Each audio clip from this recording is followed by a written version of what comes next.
పరిశుద్ధ నామానికి మహిమ కలుగును గాక. హల్లెలూయా. దేవుని మాటలో ద్వితీయోపదేశకాండం 28వ అధ్యాయంలో ఇలాగున రాయబడుతుంది. నీవు నీ దేవుడైన యెహోవా మాట శ్రద్ధగా విని నేడు నేను నీకు ఆజ్ఞాపించుచున్న ఆయన ఆజ్ఞలన్నిటినీ అనుసరించి నడుచుకొనిన ఎడల నీ దేవుడైన యెహోవా భూమి మీదనున్న సమస్త జనముల కంటే నిన్ను హెచ్చించును. భూమి మీద ఉన్నటువంటి సమస్త జనముల కంటే మనలను హెచ్చించాలంటే దేవుని మాటను ఫస్ట్గా శ్రద్ధగా వినాలని దేవుని వాక్యం తెలియజేస్తుంది. వినే విషయంలో చాలామంది దేవుని మందిరానికి వచ్చి బాడీ ఇక్కడ ఉంటుంది, మైండ్ ఎక్కడో ఆలోచన చేస్తూ ఉంటారు. కనుక అలాగున ఉండకుండా దేవుని మాటలను, దేవుని ప్రతి మాట కూడా అది ఒక ఆజ్ఞగా మనం తీసుకోవాలి. దేవుని నోట నుండి వస్తుంది అంటే దేవుడు తెలియచేస్తున్నటువంటి శ్రేష్టమైన మాటలు అని చెప్పి మన ప్రాణాత్మ దేహాలను దేవునికి సమర్పించుకొని చాలా వినేవారిగా చక్కగా శ్రద్ధ కలిగి వింటే ఎన్నో ఆశీర్వాదాలు ఉన్నాయి అని ఈ అధ్యాయంలో మనం చూస్తాం. ద్వితీయోపదేశకాండంలో 28వ అధ్యాయంలో చాలా వచనాలు, దాదాపుగా 14 వచనాల వరకు గొప్ప దీవెనల పట్టిక ఇక్కడ మనకు కనిపిస్తుంది. దేవుడైన యెహోవాకును శ్రద్ధగా విన్నవారిని భూమి మీద ఉన్న సమస్త జనముల కంటే హెచ్చుగా ఆశీర్వదిస్తాడంట. ఏ ఏ విషయాల్లో ఆశీర్వదిస్తాడంటే, నీవు నీ దేవుడైన యెహోవా మాట వినిన ఎడల ఈ దీవెనలన్నీ నీ మీదకి వచ్చి ప్రాప్తిస్తాయి. ఏ దీవెనలు వస్తాయంట? నీవు పట్టణంలో దీవించబడతావు. నువ్వు ఏ స్థలములో ఎక్కడ ఉన్నా కూడా నేను దీవిస్తాను అంటున్నాడు. ఎందుకు దీవిస్తాడు? ఆయన మాట విని మాటకు లోబడి జీవించే వారిని అంతగా ఆశీర్వదిస్తానని వాగ్దానం చేస్తున్నారు. నీ గర్భఫలమును, నీ భూఫలము, నీ పశువుల మందలు, నీ దుక్కిటెద్దులు, నీ గొర్రెల మేకల మందలను, అంటే నువ్వు ఏ పని కలిగి ఉన్నావో అలాగే నీ గర్భఫలమైన నీ బిడ్డలను కూడా ఆశీర్వదిస్తాడట. అంతేకాదు నీ గంపయు, నీవు పిండి పిసుకు, నీ తొట్టెయు దీవింపబడును. అంటే మన ఆహారం ఏదైతే మనం సిద్ధపరచుకుంటామో, సామెతల గ్రంథంలో కూడా ఇలాగున రాయబడుతుంది, శ్రద్ధ గల వారి ప్రాణము పుష్టిగా ఉంటుందట. సామెతల గ్రంథం 13వ అధ్యాయము 4వ వచనంలో ఇలాగున రాయబడుతుంది, ఎవరైతే శ్రద్ధ కలిగి ఉంటారో, శ్రద్ధ కలిగి దేవుని మాటలు వింటారో వారి గంపయు వారి పిండి పిసుకు తొట్టెను ఆశీర్వదిస్తాడు. గనుక తీసుకునే ఆహారాన్ని దేవుడు బలపరిచి తీసుకుంటున్న బిడ్డలకు శక్తినిస్తాడు. గనుక అందుకు వారు పుష్టిగా ఉంటారంట. హల్లెలూయా. అంతేకాదు కింద వచనాల్లోకి మనం వెళ్ళినట్లయితే, నీ మీద పడు, నీవు లోపలికి వచ్చినప్పుడు వెలుపలికి వెళ్ళినప్పుడును దీవించబడతావు.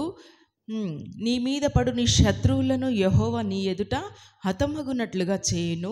వేరొక త్రోవను నీ మీదికి బయలుదేరి వచ్చి 7 త్రోవల నీ ఎదుట నుండి పారిపోతారు. ఎవరు మనకు శత్రువు అంటే ఎవరు? మనుషులు ఎవరు మనకి శత్రువులు కాదు. మీ విరోధి అయిన అపవాది. మనకు విరోధంగా ఉండేది ఎవరంటే అపవాదే. అపవాది కనుక అపవాదిని దేవుడు ఏం చేస్తాడంటే పారిపోయేటట్లుగా చేస్తాడు. ఎందుకు? దేవుని వాక్యం మన హృదయంలో ఉంటుంది కనుక ఎవరైతే దేవుని వాక్యాన్ని శ్రద్ధగా వింటారో వాళ్ళు పుష్టిగా ఉంటారు. వారు తినే ఆహారాన్ని ఆశీర్వదిస్తానంటున్నాడు. అంతేకాదు శత్రువుని కూడా గద్దిస్తానని తెలియజేస్తున్నాడు. మీ విరోధి అయిన అపవాదిని దేవుడు గద్దిస్తాడట. అంతేకాదు నీ కొట్లలోనూ నీవు చేయు ప్రయత్నములన్నిటిలోనూ నీకు దీవెన కలుగును. మీరు ఏ పనులైతే కలిగి ఉంటున్నారో, మీరు ఏదైతే సమృద్ధి కలిగి ఉంటున్నారో దానిని కూడా ఆశీర్వదిస్తాడట. అంతేకాదు నీవు నీ దేవుడైన యెహోవా ఆజ్ఞలను అనుసరించి ఆయన మార్గములలో నడుచుకుని ఎడల యెహోవా నీకు ప్రమాణము చేసి ఉన్నట్లు ఆయన తనకు ప్రతిష్ఠిత జనముగా నిన్ను స్థాపిస్తాడు. ఆయన ప్రతిష్ఠించుకున్న జనముగా మనలను స్థాపిస్తారట. అంతేకాదు భూప్రజలందరూ యెహోవా నామమున నీవు పిలువబడుచుండుట చూచి నీకు భయపడతారు. నిజంగానే ఈ లోకంలో దేవుని బిడ్డలు క్రిస్టియన్ అంటే చాలామంది భయపడతారు. ఎందుకంటే వారు నిద్రపోయే సింహాలు అని.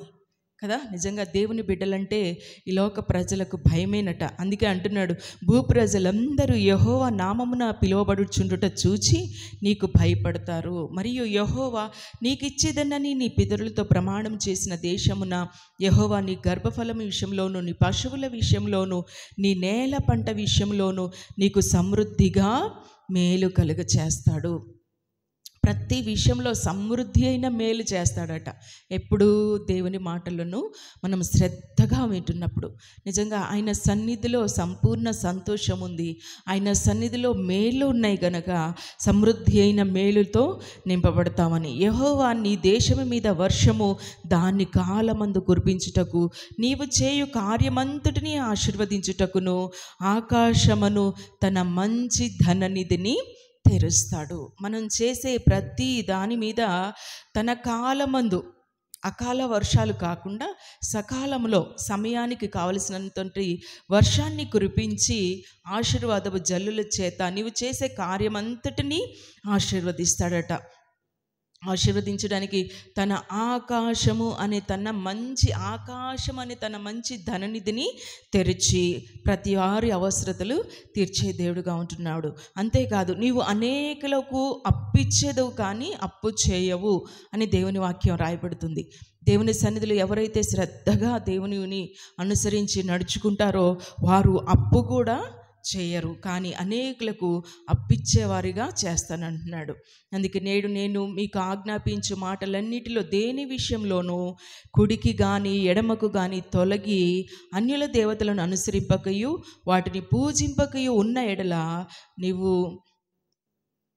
నీవు అనుసరించి నడుచుకొనవలనని నేడు నేను నీకు ఆజ్ఞాపించుచున్న నీ దేవుడైన యెహోవా ఆజ్ఞలను విని వాటిని అనుసరించి గైకొనిన ఎడల యెహోవా నిన్ను తలగా నియమిస్తాడు, తలగా ఉంచుతాడని దేవుని వాక్యం రాయబడుతుంది. కనుక నీవు పైవాడవుగా ఉంటావు ఎవరైతే శ్రద్ధగా దేవుని సన్నిధిలో ఉంటారో. నిజంగా దేవుని సన్నిధిని సామెతల గ్రంథంలోనే రాయబడుతుంది, యెహోవా పనిని అశ్రద్ధగా చేయవాడు శాపగ్రస్తుడవుతాడని. అలా శాపాలు పొందుకోకుండా మరి కింద భాగంలో 15వ వచనం నుండి ఎవరైతే శ్రద్ధగా వేదకరో దేవుని మాటను వినరో వారి మీదకట దేవుని యొక్క శాపాలు అక్కడ రాయబడుతూ వస్తున్నాయి. కనుక శాపాల పట్టిక మనకు వద్దు కదా, ఎవరు కూడా ఇష్టపడరు, దీవెనలు మాత్రమే కోరుకుంటారు. కనుక ఈ అధ్యాయంలో రాయబడినటువంటి 14 వచనాలలో రాయబడిన ప్రతి శ్రేష్టమైన ఆశీర్వాదం మనమందరం పొందుకోవాలంటే శ్రద్ధ కలిగి దేవుని మాటలను వినాలి. శ్రద్ధగా పనిచేసేవారు ఏలుబడి చేస్తారంట. శ్రద్ధ కలిగి దేవుని వాక్యం విన్నవారికి ఎంత ఆశీర్వాదం ఉందో, శ్రద్ధగా పనిచేసేవాడు మరి ఐశ్వర్యవంతుడుగా కూడా మార్చబడతాడని. సామెతల గ్రంథం 10వ అధ్యాయం 4వ వాక్యంలో శ్రద్ధ గలవాడు ఐశ్వర్యవంతుడవుతాడు. అంతేకాదు 21:5వ వచనంలో ఇలా రాయబడుతుంది, శ్రద్ధ గలవారి యోచనలు లాభకరముగా చేస్తాడట. ఎవరైతే శ్రద్ధ కలిగి పని చేస్తారో భూమి మీద వారి గర్భఫలాన్ని దీవిస్తాడు, భూఫలాన్ని దీవిస్తాడు. వారు చేసే పనులన్నిటిలో చక్కగా ఆకాశము అనే మంచి ధననిధి నుండి సహాయం చేస్తాడని. అంతేకాదు నిర్గమాకాండం 15వ అధ్యాయంలో ఇలాగున రాయబడుతుంది. 15వ అధ్యాయం 26వ వాక్యంలో ఇలాగున రాయబడుతుంది. కనుక ఆ మాటలను కూడా మనం చూద్దాం. నిర్గమాకాండం 15వ అధ్యాయము 26వ వాక్యంలో నీ దేవుడైన యెహోవా వాక్కును శ్రద్ధగా విని, ఇక్కడ కూడా రాయబడుతుంది నీ దేవుడైన యెహోవా వాక్కును ఎలా వినాలట, శ్రద్ధగా విని ఆయన దృష్టికి న్యాయమైనది చేసి. ఇక్కడ కూడా కొన్ని మాటలు మరి మనం చూస్తాం. శ్రద్ధగా వినాలి, ఇక్కడ కూడా చెప్తున్నారు శ్రద్ధగా విని.